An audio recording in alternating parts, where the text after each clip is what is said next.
नमस्ते दीदी. दीदी, सर्वात पहिले तर तुमचं आपल्या लाईफस्टाईल थेरपी सेंटरमध्ये हार्दिक स्वागत आहे. दीदी, सर्व ऐकूबांना पहिले तर तुमचं नाव सांगा. माझं नाव शाहीन आहे. मी जेल रोड इथेच राहते. अच्छा दीदी. ओके, तुमचं वय किती आहे दीदी? माझं 34. अच्छा. तुम्हाला थेरपीला येण्याच्या अगोदर काय काय त्रास होते? मला खूप सारे त्रास होते. म्हणजे माझं पाय खूप दुखायचा. इतका मी चालू शकत नव्हते. मी 1.5-2 महिने पलंगावरच होते, कारण इतका मला खाली बसण्याचा प्रॉब्लेम होता. मी वॉशरूमला सुद्धा बसू शकत नव्हते. इतका त्रास होता मला पायाचा. आणि ॲसिडिटीचा जो होताच, मायग्रेनचा आहे मला त्रास, पण आता तो कमी झाला. अच्छा दीदी, तुम्हाला जो काही त्रास होता, जसं की तुम्हाला पायाचा प्रॉब्लेम होता, पाय दुखायचा, नीट चालता येत नव्हतं, मायग्रेनचा सुद्धा त्रास होता, तर तुम्ही याच्यासाठी पहिले कुठे उपचार केलेत का? हो, मी खूप हॉस्पिटलला गेले. 9 पल्स हॉस्पिटलला गेले. सुजाता बेताला तर मी ॲडमिटसुद्धा होते. आणि 10-1 दिवस ॲडमिट होते मी त्याच्यासाठी. खूप त्रास होता मला चालता येत नव्हतं आणि काहीच नाही. आता तिथं फक्त गोळ्याच देतात, बाकी काहीच नाही. अच्छा, मग तुम्हाला त्या गोळ्या औषधं खाऊन काही फरक पडला होता का? गोळ्या खाण्यामागचं कारण असं होतं की गोळी खाऊन मला फक्त बरं वाटायचं तेवढ्या. अच्छा, म्हणजे गोळी खात होती. म्हणजे जोपर्यंत गोळीचं पावर आहे तोपर्यंत तुम्हाला बरं वाटायचं, पण जे बाकीचं दुखणं आहे ते तसंच होतं. अच्छा.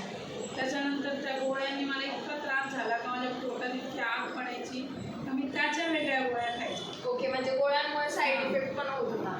अच्छा, ठीक आहे. तुम्हाला आपली जी थेरपी आहे किंवा हे आपलं जे थेरपी सेंटर आहे, त्या थेरपी सेंटरबद्दल कोणी माहिती दिली होती?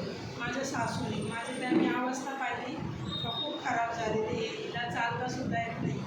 मग त्यांनी मला सांगितलं की मी जाते, तू एकदा जाऊन तर बघ. कारण मला विश्वास तर नव्हता, कारण मी इतके हॉस्पिटल केलेले होते.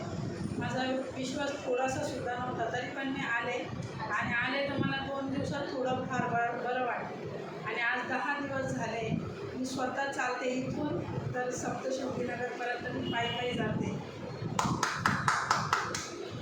दीदी, पहिलेची कंडिशन आणि आत्ताची कंडिशनमध्ये किती टक्के फरक पडलेला आहे आणि काय काय फरक? 90% फरक पडला आहे. म्हणजे 10 दिवसांमध्ये ताईंना 90% रिझल्ट मिळालेला आहे. दीदी, तुम्हाला या सेंटरला आल्याच्या नंतर कुठल्याही गोळ्या औषधं देण्यात आल्या का? नाही देण्यात आल्या. तरी पण तुम्हाला छान, म्हणजे 90% 10 दिवसांमध्येच रिझल्ट मिळालेला आहे. आता तुम्ही जेव्हा रेग्युलर कंटिन्यू थेरपी कराल तर तुमचा जो रिझल्ट आहे तो 100% नक्कीच येईल. दीदी, तुम्हाला इतका छान फरक पडलेला आहे.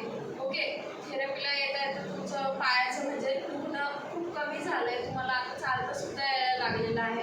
तर तुम्हाला आपल्या आईबाबांना काही संदेश द्यायचा असेल तर काय संदेश द्याल? मी तर म्हणते सगळ्यांनीच यायचं, फक्त आईबाबा नाही, लहान मुलांपासून तर आपण 100 वर्षाच्या म्हातारीपर्यंत पूर्ण सगळ्यांनी इथं यायलाच पाहिजे.